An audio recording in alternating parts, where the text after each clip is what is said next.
하나님은 그 약자에게 그 항상 마음이 가 있으시고요. 약자에게 우리 마음도 기울어지기를 원하세요. 그런데 그 지금 바산의 암소들, 지금 사마리아의 그 귀족층의 그 부인들은 잠언서 30장에 나오는 여자와 전혀 거리가 먼, 성경이 아이디어란 여자로 제시한 그 여인상과 전혀 거리가 먼 그런 삶을 살아가고 있는 것이죠. 그냥 나쁜 일만 안 생기면 좋겠고, 우리 집에 그냥 우리 가정 평안하게 살면 좋겠고, 사회는 어떻게 되든지 말든지 이렇게 생각하는 것이죠. 내가 이제 믿는 바가 있죠. 믿는 바들이 있어서 자신감을 있는데, 하나님은 그 사회를 보고 아이고 아이고 하고 우신다는 거예요. 이 지금 6장에 보면은 애가 형식으로 되어 있는데, 사람들이 살아있는데 죽은 사람 앞에서 부르는 장례식 노래를 부르는 형식으로 지금 되어 있습니다.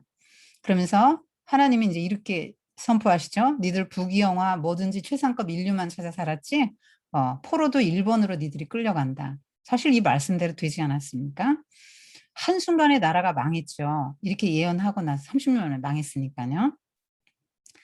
여러분, 스페인이나 영국이나 그 망할 때 그렇게 금방 망할 줄 알았습니다. 영국도 400년 동안 해가 지지 않는 나라였잖아요. 근세의 전쟁에서 진 적이 한 번도 없는데, 예, 그렇게 나라가 망한 것입니다. 한순간에, 예, 우리나라도 망할 수 있어요. 미국도 망할 수 있습니다. 제가 엊그제 선교 편지를 받은 데서 이런 거 왔습니다. 영국의 대도시는 무슬림 포함 이주민의 증가로 인하여 급격하게 다민족, 다문화, 그리고 다종교화되고 있습니다. 통계에 의하면 2018년 6월에는 런던에 500개의 교회가 문을 닫았고 4,223개의 교회가 이슬람 모스크로 바뀌었다고 합니다. 그 결과 맨체스터, 버밍햄, 그리고 브래드포드와 같은 대도시는 무슬림의 숫자가 급격하게 증가하고 있습니다.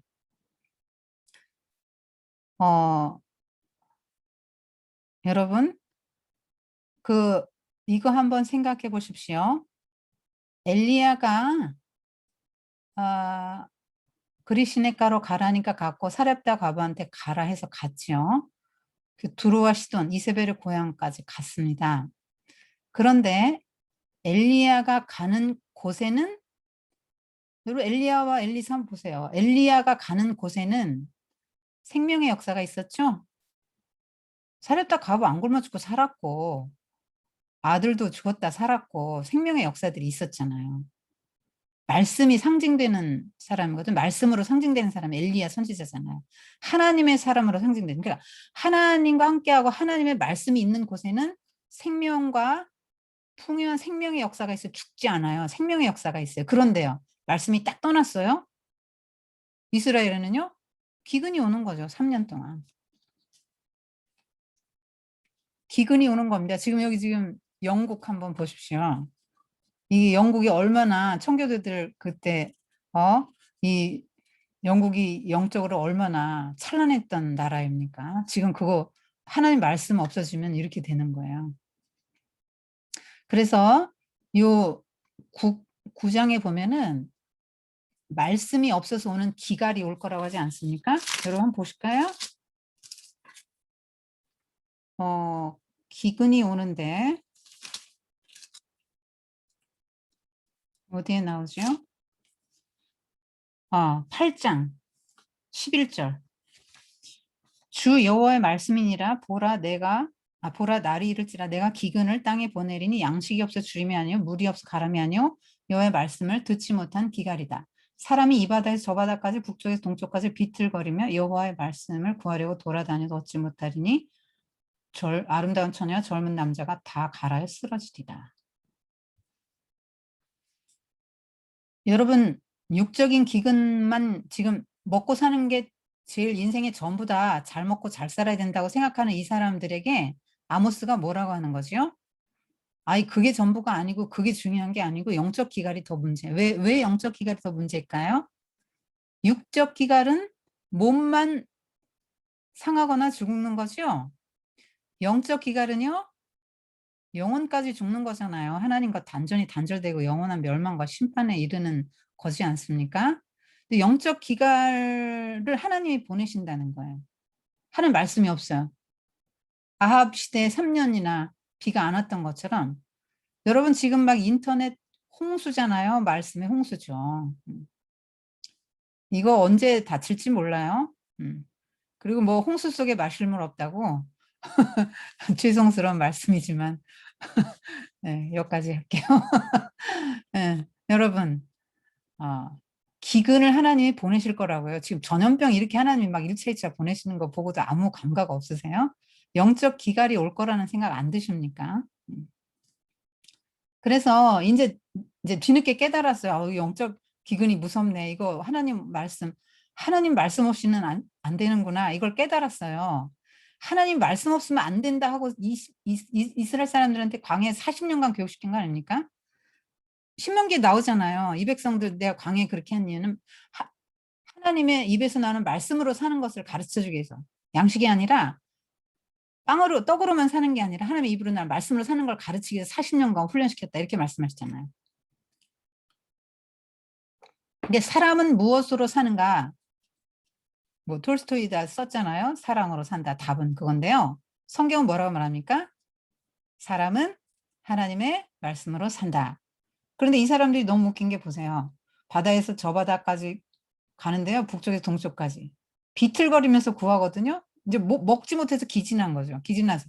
영적으로 기진해서 이제 아유 말씀이 없이는 안 되겠어 하고 막 이렇게 돌아다니는데 남쪽으로는 안 가요. 남쪽으로 가면 사는데 말씀이 있는데.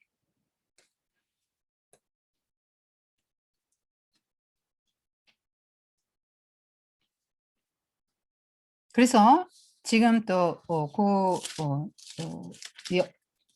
여인들의 그 사치와 타락, 남편들만이 아니라 종교 지도자의 부인까지도 합법적으로 이세벨처럼 그런 일에 앞장서서 사람들의 것들을 취했다는 것이죠. 그래서 애가를 부릅니다. 답이 뭡니까? 5장 4절 너희는 하나님을 찾으라 그러면 산다. 그러니까 이 모든 일이 마음에 하나님이 없어서 이렇게 됐다고 보는 거예요. 마음에 하나님이 있는 사람이 이렇게 살 수 있습니까? 절대 못 살죠. 모든 가치관을 거기에 다 쏟아부으면 살 수 있습니까? 하나님이 마음에 있는 사람이 하나님이 주시는 가치관을 추구하며 살겠죠. 그게 없으니까 지금 사마리아에서는 하나님과 전혀 관계가 없는 삶을 사니까 그렇게 사는 거죠. 그래서 아모스가 제시하는 해법은 뭐냐면 하나님을 찾으라는 거예요. 그러면 산다는 거예요. 6절에 또 나오죠. 지금 5장 4절에도 나오고 6절에 또 나옵니다. 여호와를 찾으라 그리하면 살 거다. 정의를 쓴 쑥으로 바꾸며 공의를 땅에 던지는 자들아 이러이러한 8절 이러이러한 하나님을 찾아라 그 이름은 여호와시니라. 그러니까 갑자기 패망에 이를 것이다. 9절 이렇게 나오죠. 여러분 정의를 쓴 쑥으로 여러분 정의가 뭐예요? 정의가 왜 쓴 맛이 납니까? 정의 약자가 공평하게 지금 사법적 정의나 경제적 정의를 맛보았을 때 그게 달콤해야 되잖아요. 기뻐야 되잖아요. 그런데 쓰다 이 말이에요. 정의를 그렇게 쓴 쑥으로 바꿨고 공의를 땅에 던졌다. 그래서 또 해법이 뭡니까? 14절 너희는 살려면 선을 구하라. 15절 너희는 악을 미워 선을 사랑하면 정말 정의를 베풀어라. 그렇게 나오고 이거 요절입니다. 지금 18절에 보면 얘기하죠. 여호와의 날을 사모하면서 어떻게 사모하면서 그날은 니들 어둠이야. 착각하지 마. 빛이 아니야. 자, 어떠냐면 사람이 마치 이런 것 같아요. 사람이 사자를 피하다가 여러분 길에서 가다가 사자를 만났어요. 동물원 사자 만난 게 아니고 내가 길을 가는데 사자가 앞에 딱 만났어요. 그래가지고 어떻게 정신없이 도망을 갔는데 가다 보니까 또 곰이 있네. 그래가지고 막 혼비백산해서 곰을 피해서 집으로 들어서 얼른 막 문을 탁 닫고 문을 딱 닫고 아 하고 한숨을 돌이키는데 뭐가 옵니까? 뱀. 그래서 아 하고 벽에 손을 대고 아 인제 한심히 하고 문을 잠그고 이렇게 하고 있는데 뱀이 딱 나타나서 물려죽어요. "그거와 같을 거다 여호와의 날이. 흉한 날은 안 올 거야." 뭐 이러지만 흉한 날은 올 거고 너희들의 1번으로 올 거야. 그러면서 이사야서 1 장에서 그 이사야가 영향받았죠. "성에 기뻐하지 않는다. 니들 번제 소제 아무리 드려도 안 받는다. 살찐 희생의 화목제 암만 드려도 네 노랫소리." 여러분 찬송이라고 안 하잖아요. 노랫소리 비파소리 그쳐. 듣기 싫어. 나 안 들을 거야. 그러면서 해법이 뭡니까? 이거 여러분 암송하세요. 5장 24절. "오직 정의를 물같이 공의를 마르지 않는 강같이 예 할지어다." 자 이제 제가 그 어 환상 얘기 간단히 해 드리고 정의 얘기해 드리고 마칠게요. 아모스가 이제 환상을 보는데요. 첫째 환상이 이제 메뚜기 환상을 보는데 이건 뭐냐면 이방 여러분 메뚜기가 한번 싹 쓸고 지나면 초록색이 하나도 안 남아요. 그것처럼 이방 군대가 메뚜기처럼 싹쓸이 해갈 거라는 생명과 재산이 모든 걸 쓸어갈 것이다. 큰 불이 산도 태우고 바다도 확 태우는데 그것처럼 적군이 침입할 것이다 할 때 이 아모스가 중보기도를 합니다. "하나님 야곱이 약해서 감당 못합니다." 하고 중보기도를 하죠. 여러분 야곱이 약합니까? 최고 강할 때라니깐요. 근데 왜 아모스 보기엔 약하다고 그랬을까요? 하나님을 의지하지 않으니까 약한 거죠. 그들이 믿고 있는 게 의지하고 있는 게 다 껍데기니까 약한 거죠. 자기들만 약한 걸 모르는 것뿐이에요. 라오디게 교인들처럼. 야곱은 약합니다. 여러분 언제 강합니까? 하나님 의지할 때 강하죠. 여러분 창세기에서 야곱을 한번 생각해 보세요. 그 사람이 어떻게 살았는데요. 굉장히 많이 이루었죠. 머리 머리 좋은 사람 아닙니까? 부지런한 사람이 성실한 사람이죠. 많이 이루었죠, 자기 힘으로. 강자인 줄 알았을 거예요. 그런데 에서라는 문제를 앞에 두고 얼마나 떱니까? 진짜 약자죠? 그때 하나님과 씨름을 하지 않습니까? 그때 야곱이 느끼죠? '나는 정말 약한 사람이구나. 나 하나님 의존하지 않고 하나님 붙잡지 않으면 나는 정말 약자구나.' 하고 하나님을 붙잡고 늘어지죠? 이미 싸움에서는 어 그 이겼습니다. 야곱이 이겼죠. 하나님이 이기질 못할 줄 알고 한두 뼈 쳐 가지고 한두 번 위골시켰습니다. 그렇지만 인제 야곱이 이긴 거잖아요. 이겼는데도 울면서 하나님을 붙잡고 늘어지죠. "내게 복 주시지 않으면 못 갑니다." 왜요? 진짜 강함이 뭐라는 걸 알았기 때문에요. 진짜 강함은 나의 재산 겉표지 외표 외적인 표지가 아니에요. 이런 지금 이스라엘 백성들이나 이 종교 지도자들이 속은 것처럼 '나의 강함이 이것이다. 우린 이게 있는데 뭐 너무 안전하지.'라는 이 외적 지표가 아니라 근데 야곱도요 외적 지표는 대단했죠. 그거 아내가 4 명에 자식이 몇 명이 지금 재산이 지금 얼마입니까? 굉장히 강자입니다. 그런데 하나님 보시기엔 너무너무 약자인 거예요. 인본주의 정신으로 살아왔잖아요. 지금 불신자도 맨 인본주의 정신 아닙니까? 그렇게 살아온 그 야곱처럼 이스라엘이 야곱이 약자라는 거예요. 근데 야곱이 언제 제일 강해졌냐고요. 하나님을 딱 붙들고 의지하고 하나님을 절대 의존하는 그 순간에 야곱은 강자가 됩니다. 그래서 하나님도 이길 수 있는 사람이 되고 이스라엘이 되는 거고 그 이스라엘이 이름까지 됐잖아요. 국호. 하나님이 뭘 원하시는 거예요, 이스라엘 백성들에게? 아브라함을 딱 불러서 "내가 너를 큰 나라 큰 민족을 이루게 할 거야. 땅 주고 후손 줄게." 하고 약속하시면서 창세기 18 장에 뭐라고 약 말 말씀하셨냐면 "내가 아브라함을 선택한 것은 명시적으로 나옵니다. 의와 공도를 행하기 위해서. 너와 너의 권속으로 하면 의와 공도를 행하게 하기 위해서." 의와 공도가 지금 아모스가 말한 공평과 정의, 미슈파트와 째다카라고 여러분 많이 배우셨죠? 그거 말하는 겁니다. 똑같은 단어를 쓴 거예요. 하나님이 원하시는 게 뭐예요? 그거 하라는 거예요. 그거 할 때 하나님을 절대 의존하고 그런 삶을 살 때 너는 최고 강자가 될 수 있어 라고 말하는 거예요. 여러분 언제 강자가 됩니까? 좋은 대학 나오고 돈이 많아지고 좋은 회사 들어가고 내가 인컴이 한 달에 얼마고 그러면 강자입니까? 여러분이 사람들 존경해주고 인기 뭐가 어떻게 되고 업적을 많이 쌓고 그러면 그 외적인 지표예요, 여러분. 그거는. 여러분이 가진 재산 이거 다 외적인 지표. 살고 있는 아파트 좋은 거 갖고 있는 차 외적인 지표. 그것이 여러분을 강하게 해주지 못한다는 거예요. 그 외적인 지표인데 속지 말라는 거예요. 그게 거짓된 안전감이라는 거 세상이 심어주는 것이죠. 아모스가 말하고자 하는 건 뭡니까? 참된 강함은 하나님을 절대 의존하고 하나님의 율법을 준행하는 데 있다. 그래서 그렇게 해서 약자를 돌보고 하나님의 율법을 준행할 때 이 사회는 그 누구도 건드릴 수 없는 굉장히 견고한 사회가 되는 것이죠. 그 하나님의 율법이 흐르는 사회. 정의와 공평과 정의와 자비가 흐르는 하나님의 긍휼이 흐르는 사회는 굉장히 강한 사회가 되는 것입니다. 그래서 이 두 가지 이거는 하나님이 아모스의 중보기도를 받고 알았어 하고 유예하십니다. 이 중보기도의 힘인데요.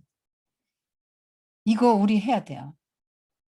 저도 좀 노력하고 있는데 여러분도 조금 기도의 폭을 넓혀서 중보하셔야 됩니다. 심판의 형벌을 이들이 면할 수 있도록 여러분의 부모님으로부터 비롯해 형제자매 나가서 여러분 소속된 교회 또 목장 이렇게 해서 또 여러분 소속된 사회 있지 않습니까? 직장도 있고 네. 그들의 죄를 허물을 용서해 주십시오 하고 중보 기도해야 됩니다. 우리가 중보하는 기도를 통해서 하나님은 세상을 바꿔 나가신다고 지금 말씀하고 있는 것이죠. 하나님 혼자 일하시지 않고 세상의 역사를 만들어 가실 때 역사를 운행하실 때 우리의 중보기도를 통해서 하신다고 지금 얘기하고 있는 겁니다. 그 다음에 다림줄 환상 이스라엘 제복에 때 다림줄은 밑에 이제 줄을 달아가지고 이렇게 공사 현장할 때 이렇게 달아보는 거지 않습니까? 그러면은 이게 이제 건물이 삐뚤어졌나 안 삐뚤어졌나 이 다림줄을 보면 알 수 있잖아요. 근데 재봤더니 너무 기울었어요. 왕궁하고 성전 2개. 너무 기울어서 이거 허물지 않으면 안 되겠다. 그 다음에 여름 과일 한강줄이 봤죠? 여러분? 여름 과일은 녹익어서 무르익어서 이제 그거 안 따면 안 되잖아요. 그냥 그대로 떨어지고 썩고 그래요. 안 따면. 그래서 이제 심판의 날이 임박했다는 것도 광줄이니까요. 나무에 매달아 둘 수도 없는 상태예요. 그 다음에 제단 곁에 서신 주님 수많은 사람이 예배하는 성전에 기둥머리를 쳐라. 이건 뭡니까? 타락한 종교가 멸망할 것이다. 그렇게 말하는 겁니다. 이 사람들이 지금 하나님이 그 은혜를 흘려보내는 도구로 주변에 약자들을 두셨는데 우리 주변엔 가난한 사람이 항상 있죠. 그런 은혜를 흘려보내라고 주셨는데 그들을 이제 압제하는 거죠. 그리고 뭐라고 하냐면 아우 초하루 언제 끝나? 이거 월사가 언제 끝나고 안식일 언제 끝나는 거야? 이거 빨리 예배 끝내고 돈 벌어야 되는데 가서 에바를 속이고 이렇게 하자. 뭐 이런 거 나옵니다. 그러니까 요즘 말로 말하면 뭐죠? 아유 큐티 빨리 해치우고 그냥 예배 빨리 해치우고 그냥 얼른 저기 가가지고 골프하고 그러자 뭐 이렇게 하는 겁니다. 요즘 말로 말하면. 또 에바하고 세결 왜 속입니까? 정직하게 말하면 큰 돈 못 벌잖아요. 큰 돈을 왜 벌고 싶어요? 든든한 안정감을 이제 세상이 주는 안정감을 극대화하고 싶은 거죠.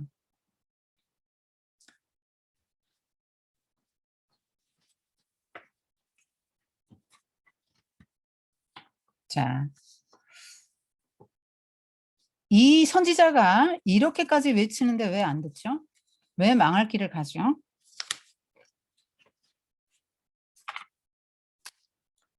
왜 갑니까? 이들이 왜 이렇게 망하는 길로 갑니까? 거짓된 안정감을 갖고 있으니까 그렇죠.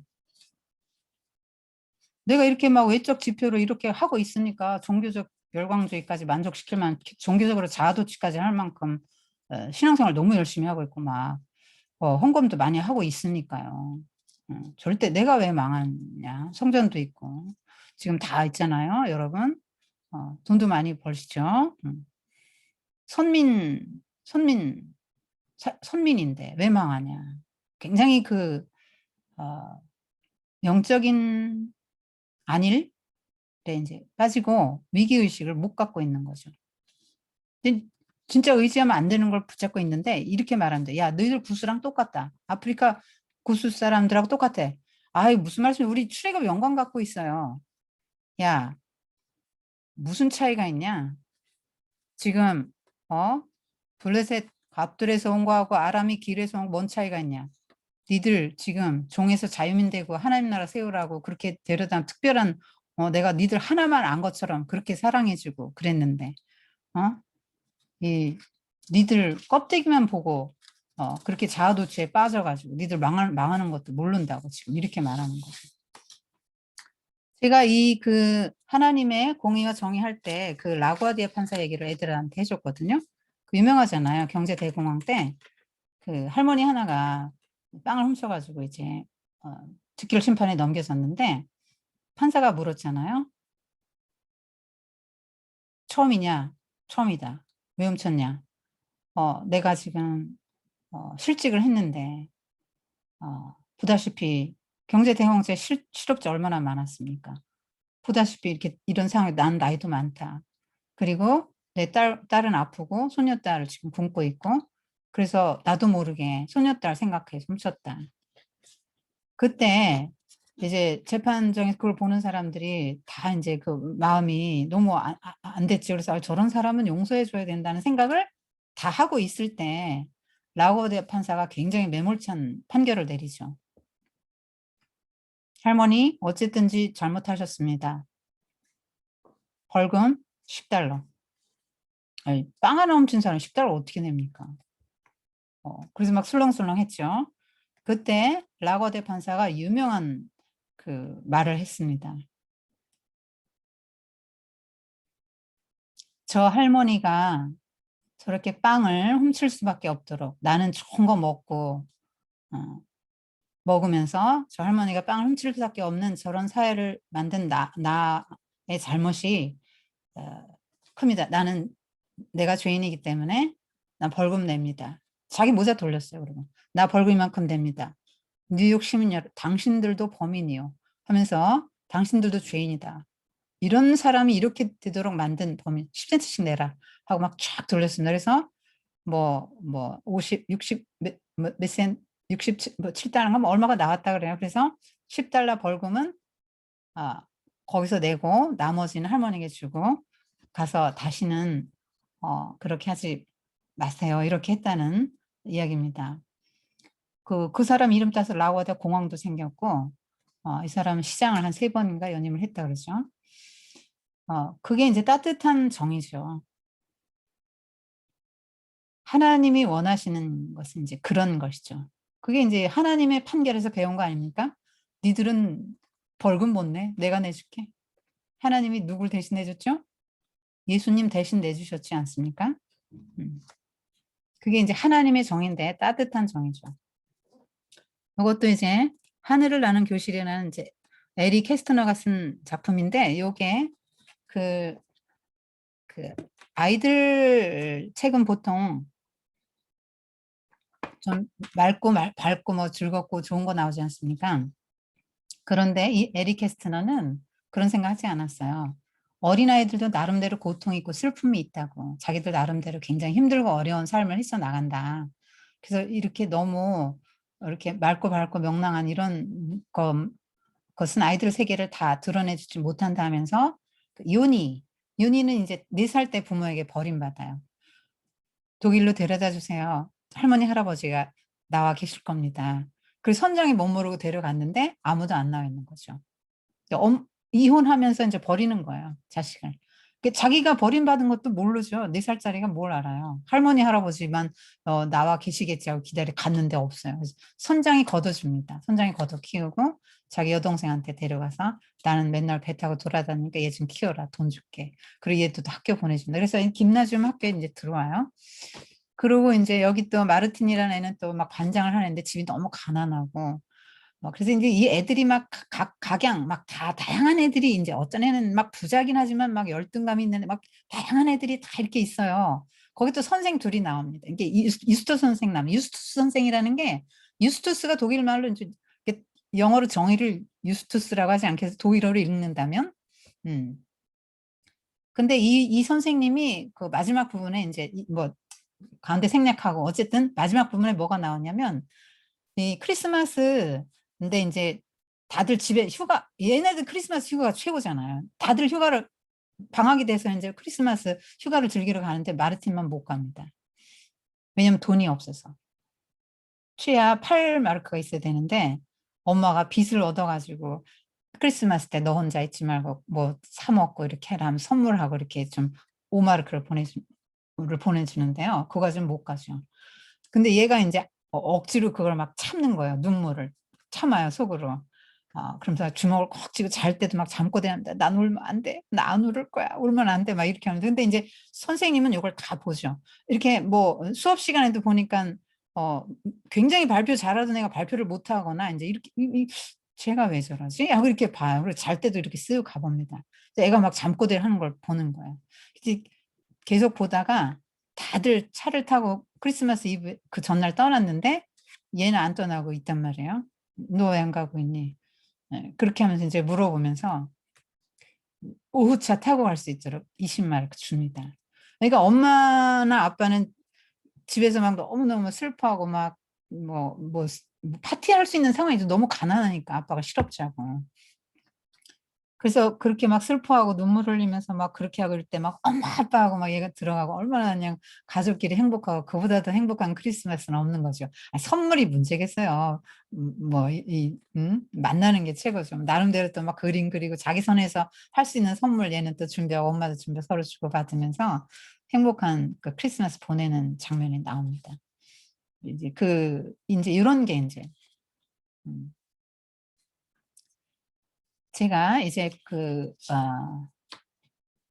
요거 한 가지만 말씀드리고 마칠게요. 여러분, 지금 요 사회 정의에 대해서 지금 말하고 있어요. 그래서 저는 이제 사회 정의를 어떻게 구현할까?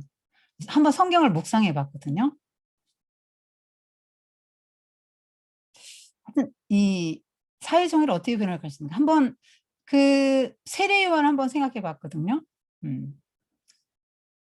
군인도 나오고 무리들 뭐 나오고 세리들 나오고 다 나 어떻게 하면 좋아 했을 때 세례요한 이건 죄다 이렇게 하지 마라고 분명히 해주면서 너희 죄를 회개하라 그랬거든요. 그래서 회개하면서 그러니까 무엇이 옳은 길인 제시해주고 회개하라 그랬어요. 군인은 딱 본 것만 받아. 세리 너는 정한 것만 받아. 이런 식으로 삶의 규범을 제시해주면서 회개를 촉구했을 때 그들이 다 나와서 회개의 세례를 받았습니다. 정확한 기록은 아니지만 10만 명도 더 받았다고 하니까 그 받았던 사람들이 세례라는 건 이제 새 사람이 됐다는 하나의 증표 아닙니까? 그래서 그들이 삶을 바꿨죠. 바꿨다고 생각해요, 저는. 그들이. 그러니까 그 세례 요한이 외친 사회 구원은 어디서 오는 거죠? 회개에서 오는 거죠. 회개에서 사회 구원이 온다고 보는 거예요. 그래서 이제 나는 물 세례를 주고 요 정도에 그치지만 요 정도 하지만 물 세례로 이제 새로운 사람으로 만들고 새 삶을 살기로 결심한 이 정도에 마치지만 예수님은 불 세례 주실 거고 너희들이 완전히 새 삶을 살 수 있도록 성령으로 불 세례를 줘서 죄를 태우고 완전히 성령으로 그 안에 내주하심으로 성령이 그 속에 계시면 하나님의 성품을 갖고 살게 되잖아요.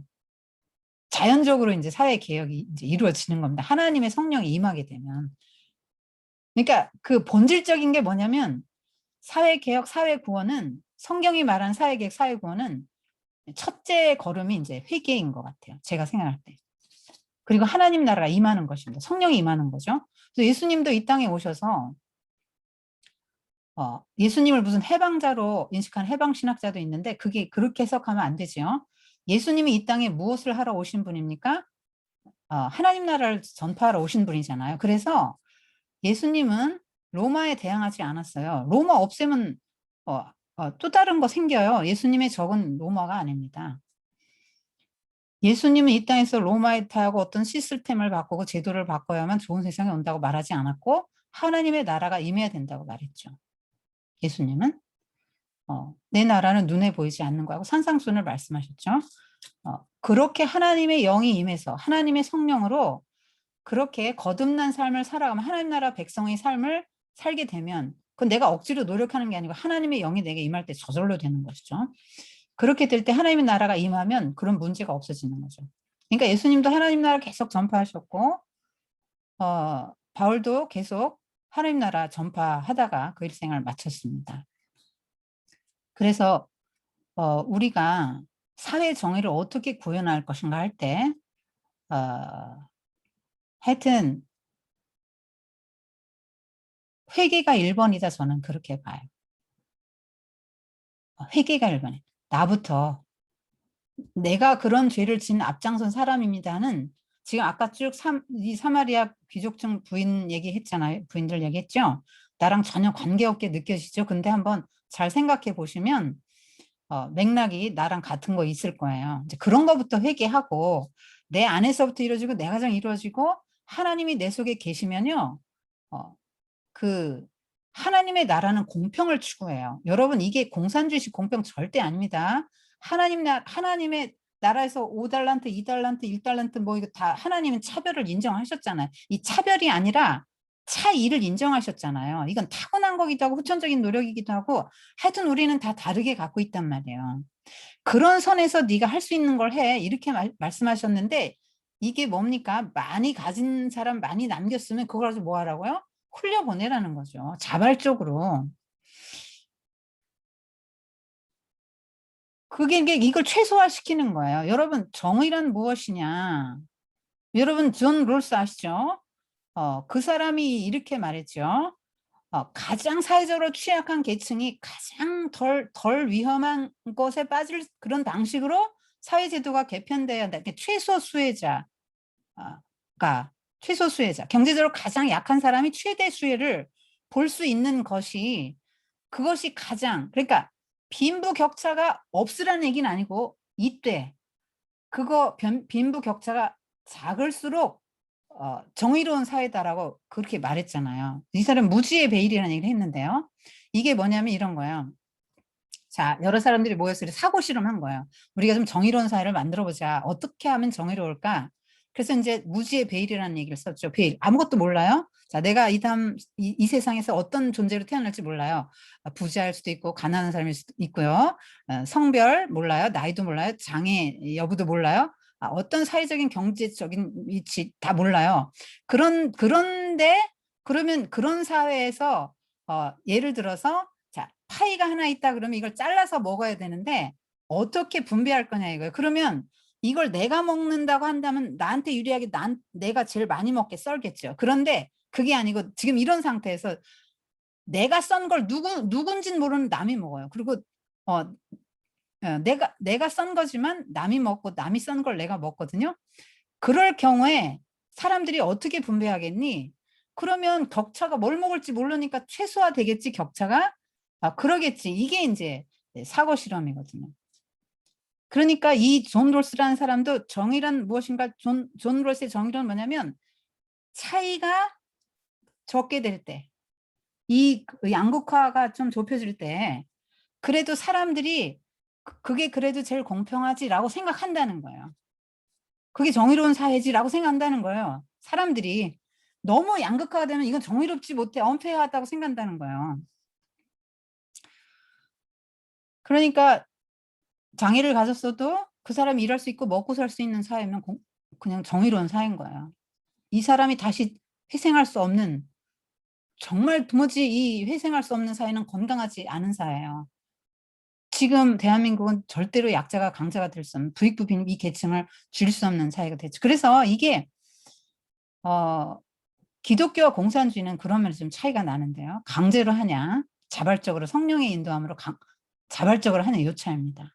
주먹을 휘둘려서 강제적으로 공평하게 만드냐 아니면은 성령의 인도하심으로 성령의 임함으로써 자발적으로 내놓아서 초대교회 공동체 같은 공동체가 이루어지느냐는 이것이 이제 기독교와 공산주의 차이입니다. 공산주의는 이제 없는 사람들의 욕구를 정당화시켰죠. 그건 죄가 아니라고 본 거죠. 없는 사람, 가난한 사람 죄가 없습니까? 그렇지 않습니다. 그리고 프롤레타리아와 부르주아의 대립을 만들었어요. 이게 협력 관계가 돼야지, 노사 간에.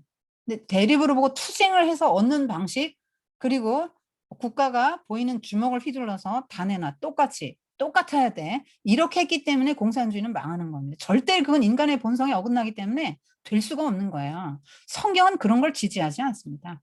그건 성화된 사람들의 사이에서 뭐 필요한 똑같이라고 필요한 만큼 가져가. 모두가 다 성화된 사회에선 가능하지. 누가 일합니까? 동기부여가 안 되는 거예요. 그러니까 뭐 일 안 하죠. 일 안 합니다. 다 망하는 거예요, 다. 그래서 공산주의가 70년 만에 망한 이유가 그거죠. 동기부여가 안 되는 거. 그리고 우리나라에서 공전의 히트를 친 마이클 샌델의 정의란 무엇인가? 이 책은 하버드대 교수 아닙니까? 이 책을 저도 이제 들어서만 알고 있는데 읽진 않았어요. 그런데 이 책이 이제 하버드대에서 강의한 걸 쓴 거라 그래. 그 정의론에 대해서 뭐 공리주의부터 해서 정의가 무엇인가 쭉 쓰고 마지막에 이 사람이 견해를 밝힌 게 뭐냐면 공동체 의식을 가져란. 공동체 의식 갖고 그 연대감이 없이는 사람들이 정의롭다고 생각하지 않는다는 거예요.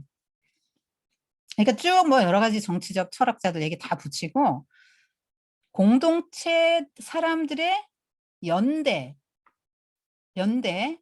공동체, 약자를 그 보살피지 않으면 정의로운 사회는 구현되지 않는다라고 이제 맞췄다는 거죠. 우리나라 사람들이 유별나게 정의에 관심이 많고 그 이원복 교수의 먼 나라 이웃 나라 보면 한국인의 정신은 균점 사상이다 이렇게 말했거든요. 그러니까 사촌이 땅을 사면 배가 아파요. 기뻐해야 되는데. 그래서 성경의 정신과 매우 거리가 멉니다. 우는 자와 같이 울고 기뻐하는 자와 같이 기뻐해야 되는데 우리는 기뻐하는 자를 보고 배가 아파가지고 잠을 못 잡니다. 성경의 정신과 너무 거리가 멀죠. 네.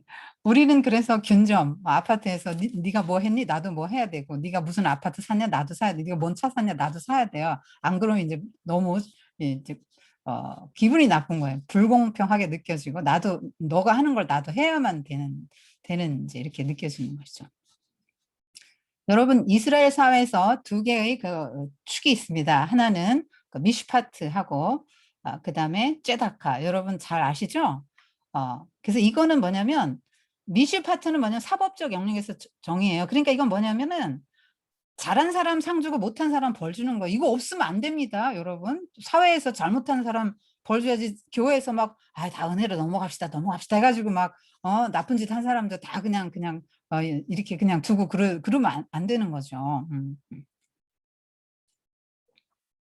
이거 없으면 공동체 유지가 안 되니까 국가에서도 법이라는 걸 하잖아요. 근데 하여튼 국가는 강제성이 좀 있어서 이제 문제인 거죠. 자발적으로 돼야만 문제가 안 되는데 부작용이 항상 나옵니다. 어떻게든지 이제 뭐, 하여튼, 자발적으로 가야 됩니다. 그 다음에 이제 요게 이제 사법적 정의잖아요. 근데 이제 미슈파트 깨지는 거는 뇌물 받고 사법적 영역, 이게 유전 무죄, 이렇게 되면, 무전유죄 이렇게 되면 안 되는 것이죠. 그래서 잘 못한 사람, 죄인에게 너는 의인 이렇게 되기 때문에 이게 지금 유태인의 사회에서 이게 무너지면 나라 자체가 무너진다고 보는 거예요. 그러니까 아모스가 지금 북이스라엘 아주 체제, 아주 밑에서부터 요거 근본적으로 이게 막 확 흔들어 놓는 거예요. 이 미슈파트 지금 이 정의가 깨졌다고 보는 거죠. 사법적 정의가 깨졌다. 유전무죄 사회가 돼버렸으니까. 빈부차한테 너무 심해졌고. 정의롭지 못한 사회가 됐다고 보는 거죠. 한쪽은 이제 째닥한데요. 뭐냐면 도움이 필요한데 흘려보내는 거예요. 이게 말하자면 정의는 배분의 문제입니다. 분배의 문제예요. 어떻게 분배할 거냐. 그래서 성경의 결론이 뭡니까? 아까 말씀드린 공감하라요. 슬퍼하는 자들을 함께 슬퍼하고 기뻐하는 자들로 함께 기뻐하는 거죠. 근데 공동체의식, 한 몸의식, 공감 요걸 해야만 정의가 이루어진다는 거예요. 이거를 우리 인간의 노력을 하면 안 되죠. 하나님의 영으로 해야 되는 것이죠. 성령으로. 그래야 초대교회 같은 공동체적인 이게 되는 것입니다. 고아, 과부, 약자들한테 어떻게 누가 나눠줄 수 있나요? 내가 원래 약자였는데, 내가 하나님의 크신 은혜를 입었는데, 그걸 아는 사람. 그리고 하나님이 나에게 주신 거는 그거 하라고 주셨는데, 그리고 하나님의 영이 나에게 힘께서 내가 누구를 모시고 사냐? 하나님을 내가 왕으로 모시고 사는 사람. 이런 사람이 된다면, 내가 하나님의 백성이 된다면 충분히 할 수 있죠. 제가 그 아마샤 얘기를 빼뜨린 것 같은데, 그 아마샤가 굉장히 대적을 하거든요. 왜냐하면 바른 소리를 와서 하니까 이걸 못 들어줘요. 분별을 못합니다. 식별을 못해. 이게 하나님으로부터 온 메시지라는 걸 알고 자기도 벌벌 떨어야 되는데, 오히려 왕한테 가서 막 보태갖고 고발합니다. 왕이 칼에 맞아 죽는데. 언제 그랬어요? 그런 말 한 적 없어요. 왕이 칼에 맞아 죽는데 이 사람이 정말 우리가 감당 못할 얘기들을 막 지금 하고 있다, 이러면서 고발하거든요. 그리고 엄청나게 박해를 해요. 그러면서 야, 너 네 고향에서 밥 먹고 살아. 거 가서 그 말하자면 예언자 질이나 해먹고 밥 먹고 살아라. 빨리 꺼져라. 이렇게 욕을 합니다. 지금 뭐 한국 번역엔 도망가라 점잖게 나왔지만 꺼져라보다 더 심한 욕이라고 합니다. 그렇게 해서 아마샤의 머릿속에 지금 뭐가 있냐면, 예언자는 먹고 사는 거. 이 사람의 핵심은 뭐야? 먹고 사는 데 있는 거예요.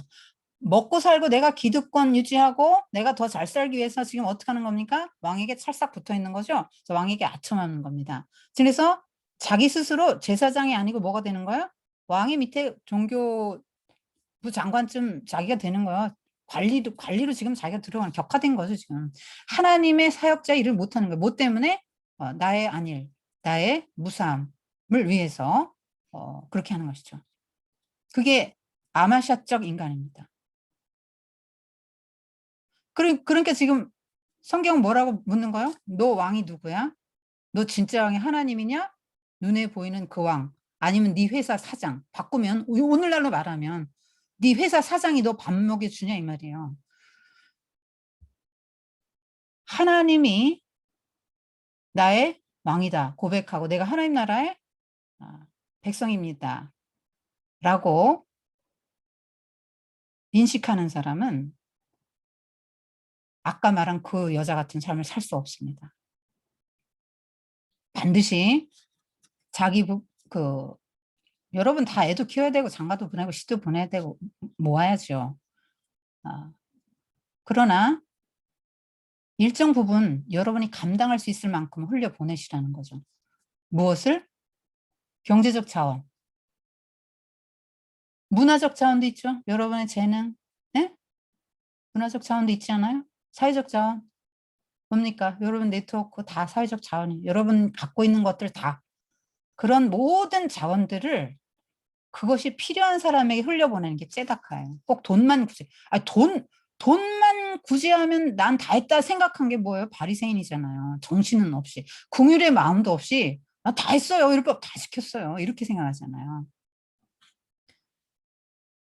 그러니까 이 공감하고 같이 울고 같이 슬퍼하는 이 정신이 없이 하는 구제, 자선, 베품은 다 꽝이라는 거예요.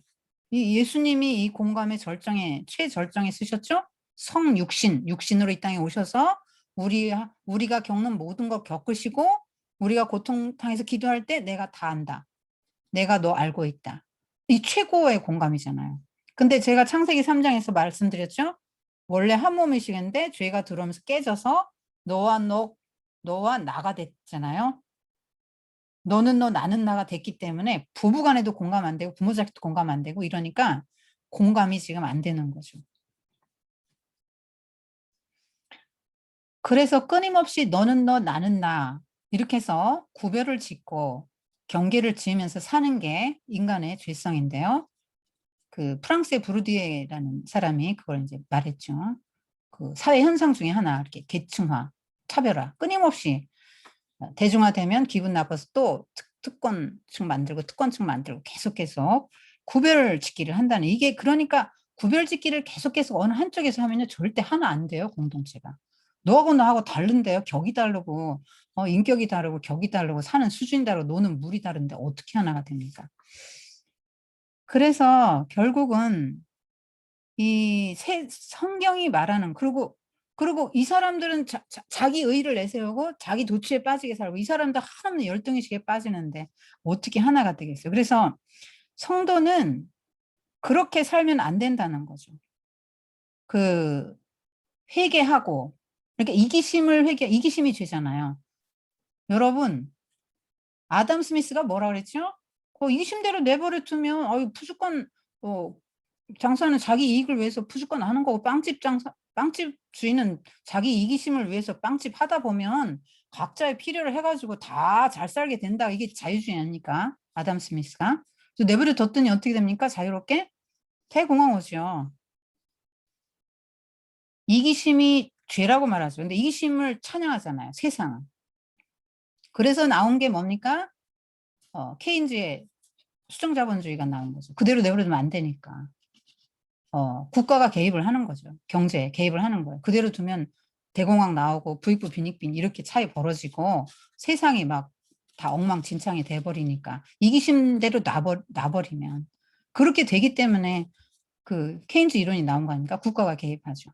어느 정도 개입도 필요합니다. 우리나라 의료보험 체계 같은 게 국가가 개입한 사례죠. 혜택을 보지 않습니까? 없는 사람들이. 근데 그걸 이제 강제로 하는 게 문제잖아요. 이제 기독교의 그 사도행전에 나오는 거 자발적으로 하는 거죠. 하나님의 성령을 받고 내가 얼마나 죄인인지를 알고 나도 원래 이런 존재였는데 내가 또 이만큼 갖고 있으니까 이만큼 내야지. 그렇게 이제 말하는 거거든요. 저희 며느리가 그러더라. 하진이 학교 어디 보낼까 그때 막 들어 찾을 때 어떤 학교는 똑같은 학교인데요. 학비를 다 다르게 받는데요. 소득에 따라서. 그들의 공평의 개념, 난 그거 맞다고 생각해요. 그래서 돈만 낸다. 율법 지켜도 흉내만 낸 거죠. 공감은 하나도 안 하고. 저 사람이 나일 수도 있는데 이런 생각 하나도 안 하고 못하는 거죠. 그래서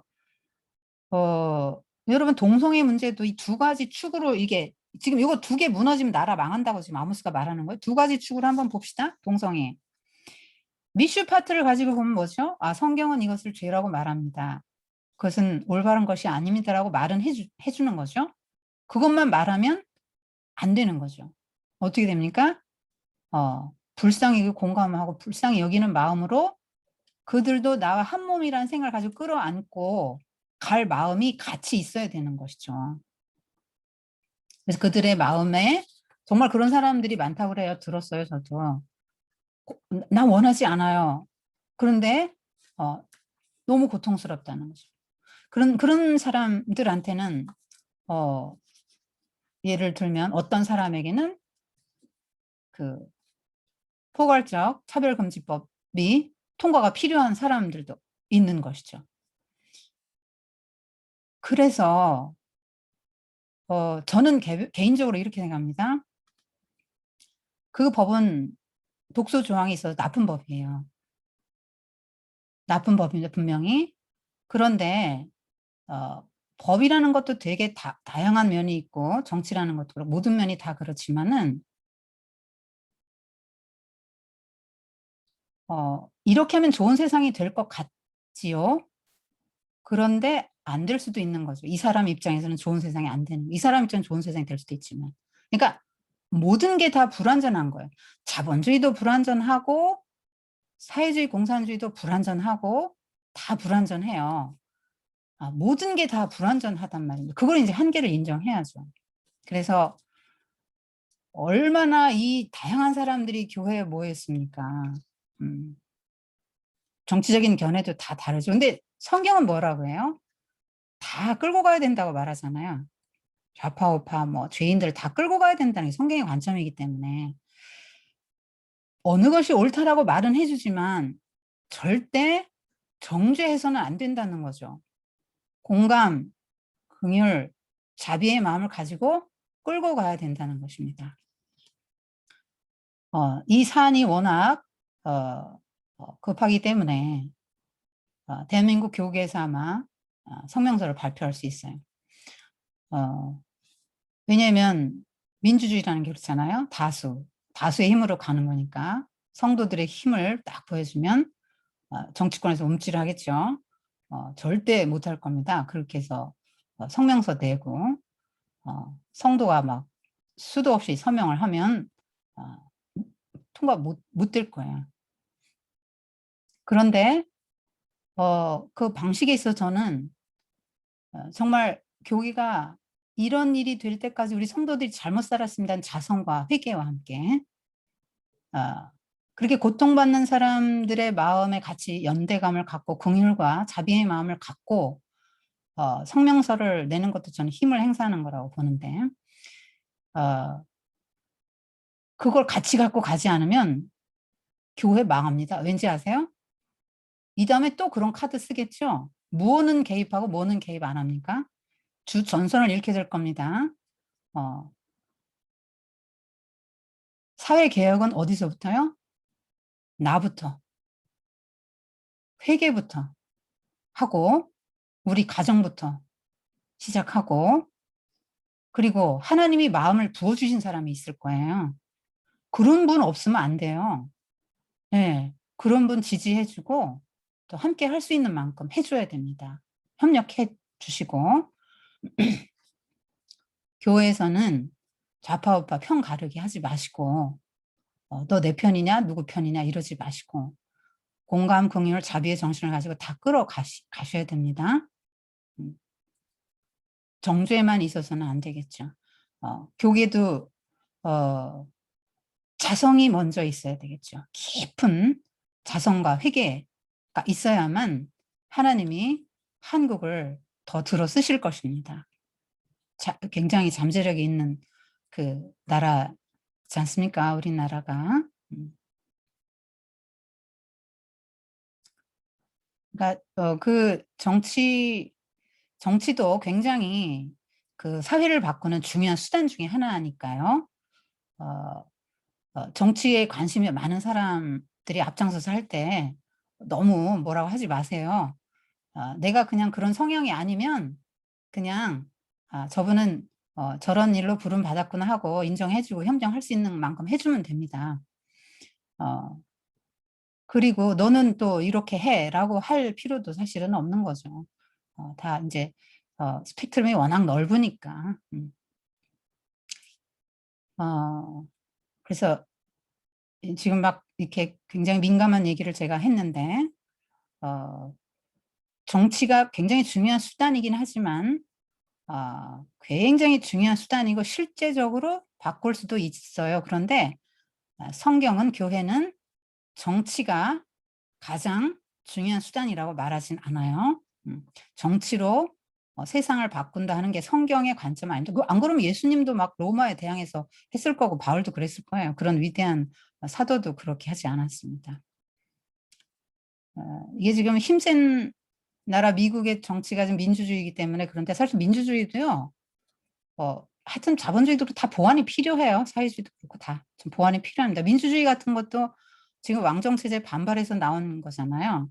그들은 메이플라워를 타고 오면서 배 안에서 이미 대통령 중심주의 민주주의를 만들었습니다. 그래서 그 나라는 민병대 만들었을 때 연방정부에 대항하기 위해서 만든 거예요. 왜? 다른 나라가 아니라 간섭하지 말라는 거죠. 자유를 추구하죠. 미국 정신이 그렇지 않습니까? 자유를 추구하고 개인을 굉장히 중시하죠. 그게 이제 유명한 일화가 추수감사절 일화 아닙니까? 그들이 가가지고 풍토병에 죽고 뭐 영국에서 따라왔잖아요. 하여튼 뭐 너무 왕정에 질려가지고 그 사람들은 그거 안 하기로 하고 온 사람들인데 하여튼 뭐 농사를 졌는데 와 다 풍토병에 죽고 뭐 기후에 적응 못해서 다 죽지 않았어요 많이. 얼마 안 남았을 때 이제 인디언들의 도움을 받고 옥수수 재배하고 뭐 이렇게 해서 배우고 했는데 그 사람들이 이제 한 게 뭐 교회 세우고 학교 세우고 자기 집 3년째 세웠다 뭐 이런 말도 있는데 자, 이 사람들이 어떤 각성이 일었냐면요. 처음에 다 같이 농사 졌거든요. 근데 소출이 별로 안 나왔어요. 근데 이제 한 3년째 어떻게 해서 많이 나오기 시작했냐면 처음엔 다 같이 졌죠. 근데 나중에는 이렇게 해서 개별적으로 져라. 그랬더니 다 죽어간다고 하던 할머니도 나와서 하고 애도 나와서 짓고 막 내 거 되니까 이게 자본주의 정신 아니에요. 그러니까 자본주의가 지금 최상의 제도입니다. 민주주의도 최상의 제도죠. 지금으로서는. 사회재산을 인정하고 자기 마음대로 인간의 본성에 부합하잖아요. 그렇게 최상의 제도죠. 그러나 보완이 필요하죠. 정치도 그러니까 이런 거 다 어떤 것이든지 간에 저는 개인적으로 완전한 제도는 없다. 사람이 만든 제도. 이즘이잖아요. 다 이즘. 이즘이라는 게 하나님 없이 만든 제도란 말이에요. 그러니까 모든 이즘은 다 한계가 있어요. 왜냐하면 하나님은 죄 때문에 이런 모든 문제가 왔으니까 죄를 해결하라고 말을 하거든요. 성경은. 하나님을 인정하면 죄부터 해결하는 게 1번이에요, 여러분. 다른 게 1번이 아닙니다. 이게 1번입니다. 죄를 회개하는 게 1번이에요. 그런데 하나님이 없는 사람들이 지금 모든 10가지 학문이 다 하나님 없는 토대에서 나온 거 아닙니까? 정치, 경제, 모든 그 학문이 지금 하나님 없는 걸 토대로 나온 그 학설인데, 썰들이잖아요. 다 학문들이. 근데 죄 때문에 하나님을 부인해서 죄 때문에 이런 문제가 하나님과의 관계도 깨지고 수평과의 관계, 수평적인 관계, 수직적인 관계 다 깨졌다고 보는데 하나님 없이 그런데 없어서 그렇게 됐는데 세상에 어떤 대안을 내놓은들 그걸로 사회 문제가 다 해결될 거라고 저는 보지 않는 것이죠. 저는 그래서 하나님 나라가 이 땅에 임해야 된다고 보고 죄를 먼저 회개하고 내 마음에 제일 먼저 하나님의 나라가 임하고 가정에 임하고 내 소속된 목장에 하나님 나라가 임하도록 내가 최선을 다해서 애를 써야 돼요. 여러분 가만히 앉아있어도 되는 거 아닙니다. 여러분 앞장서서 일하는 사람 대단한 분들이에요. 존경해 줘야 되고요. 협력해 주세요. 너무 뭐라고 하지 말고. 난 정치 색채 없는데 그러고 너무 뭐라고 하지 말고. 저도 정치 너무너무 싫어합니다. 막 말씀방에 막 뭐 그런 거 올리면 막 너무너무 싫어요. 표 뭐 서명하세요. 막 급해요 급해 막 이런 거 올리는 거 보면 너무너무 싫어요. 그럼에도 불구하고 하나의 방법이니까 여러분이 다 좀 알아서 판단해서 하시고 하여튼 불완전하다 이렇게 보시면 됩니다. 네, 불완전하다 모든 것이. 그리고 하나님으로부터 우리가 출발하지 않으면 본질적인 회복은 절대로 되지 않는다. 그럼에도 불구하고 우리가 가만히 앉아서는 또 안 되기 때문에 예, 끊임없이 내 안에서부터 출발해서 하나님의 나라가 이 땅에 서도록 힘써야 할 것입니다. 오늘은 여기까지 하겠습니다. 기도할게요. 하나님 아버지, 아모스는 하나님이 없어서 자기밖에 없어서 자기의 안일과 형통과 번영이 인생의 최고의 목적이 되고 내가 하나님이 나의 왕이 아니고 내가 왕이고 나의 탐욕을 섬기고 세상에서의 그 내가 섬겨야 될 사람 아마샤처럼 왕의 사람 하나님의 특사가 아니라 왕의 사람으로 세상을 살아가고 나 이기심의 욕망을 따라서 살아가기 때문에 하나님이 없어서 이렇게 사회가 망한다. 나라가 망한다고 보고 하나님을 찾고 회개하는 것이 사회 구원의 1번이고 국방력의 1번이고 그렇게 보았습니다. 하나님 세상에서 정말 좌파 우파 싸우고 목사님들끼리도 너는 왜 기도만 하고 있냐 너는 왜 행동만 하고 있냐 싸우고 교인들도 싸웁니다. 주님 불쌍히 여겨주시고 우리부터 편가르기를 했고 우리부터 계층화를 했던 이 모든 우리의 죄를 용서해 주시옵소서.